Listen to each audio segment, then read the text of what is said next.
ايه رأيكم لو قلتلكم انكم تقدروا ترسموا رسمة ليمونة كيوت جدا بالنضارة الشمس من غير ايباد ومن غير اي ادوات غالية؟ كنت سألتكم قبل كده تحبوا نرسم ايه المرة الجاية، وكان من ضمن الاقتراحات ليمونة. كل اللي هتحتاجوه ماوس عادي وبرنامج مجاني 100% اسمه انكسكيب. يعني لو عمركم ما جربتم الرسم الديجيتال قبل كده فالفيديو ده معمول عشانكم. تابعوا معايا خطوة بخطوة وهتشوفوا ازاي رسمة بسيطة ممكن تطلع معاكم بألوان زاهية ومبهجة وشكلها حلو. ويلا بينا نبدأ.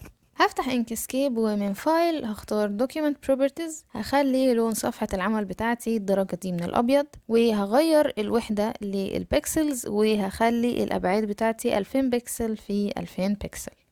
هرسم دائرة، وهنا الدائرة بتاعتي طالع لونها فاتح عشان ده اخر لون انا كنت مستخدماه في الشغل اللي قبل كده. هديها ستروك اسود وهخليه حوالي 11 بكسل.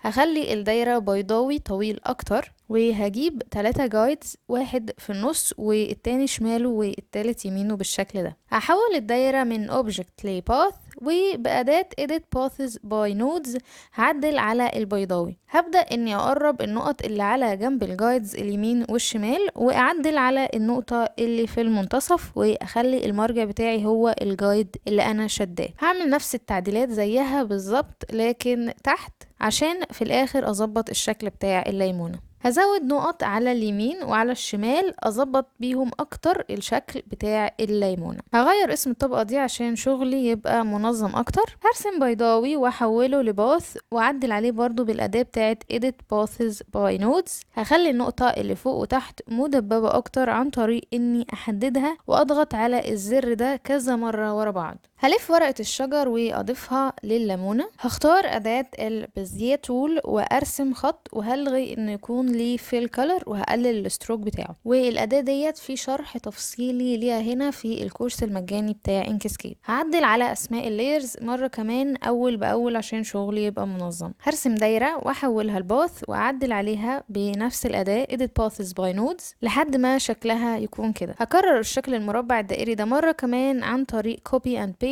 يعني نسخ ولصق، او اضغط Ctrl C Ctrl V. هرسم مستطيل بحواف دائرية واحوله لباث. هعلم على النقطتين اللي فوق مع بعض عن طريق اني اضغط على اول نقطة، وانا ضغطة شيفت اضغط على النود التانية او النقطة التانية، وهرفعهم هما الاتنين مع بعض لفوق. هكرر نفس الكلام بالنسبة للنقطتين اللي تحت. هرفع بقى الجزء دوت كده فوق عشان دوت يبقى بين العدستين بتوع النضارة. هكرر عدستين النضارة وهصغرهم وهلغي لهم الستروك، وهخلي لون العدسات لون اغمق. هعمل جايد بالعرض واخلي العدستين على نفس الارتفاع مع بعض، وهخلي النضارة كلها في جروب واحد وهحطها على الليمونة بالشكل ده. بأداة البيزيه تول هرسم الفم وهعدل عليه. ونيجي بقى لأحلى فقرة، هضيف باليتة الألوان بتاعتي، وهدي كل حاجة اللون بتاعها من باليتة الألوان. هحدد الطبقة بتاعة رسمة الليمونة نفسها وهكررها عن طريق كوبي اند بيست، وهخلي الطبقة بتاعة الليمونة الأولى اللي هي فوق دي الأوتلاين، فهشيل الفيل بتاعه واحتفظ بالستروك فقط. وطبقة الليمونة اللي تحت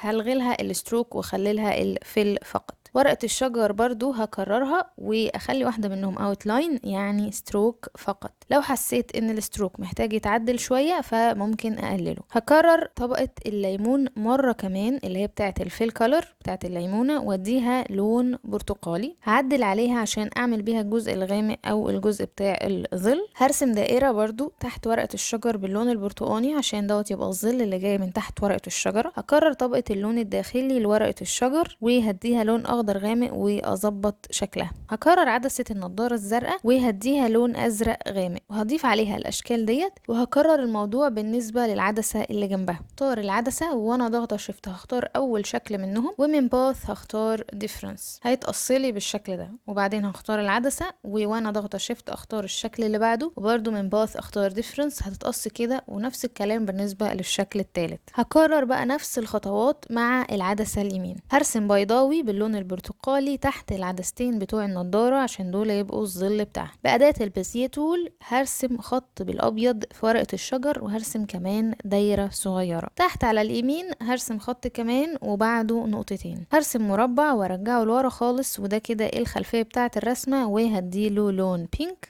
هحدد الطبقة بتاعة اللون بتاع الليمونة اللي لونها اصفر، وهكررها مرة تانية كوبي اند بيست، وارجعها لورا خالص واديها لون غامق. وانا محدداها من فلترز هختار بلارز، واختار بعد كده بلر، واعلم على لايف بريفيو تشيك، وازود البلر زي ما انا عايزة، واختار ابلاي، وده كده الظل بتاعي. وكده تكون خلصت معايا رسمة الليمونة بالنضارة الشمس. سهلة مش كده؟ دلوقتي عايزة اسمع رأيكم، تحبوا المرة الجاية نرسم ايه؟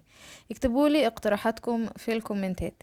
ولو عايزين تشوفوا رسمة بطيخة ظريفة جدا عملتها قبل كده، هتلاقوا الفيديو ظاهر دلوقتي على الشاشة، ما تفوتهوش. واشوفكوا الفيديو الجاي.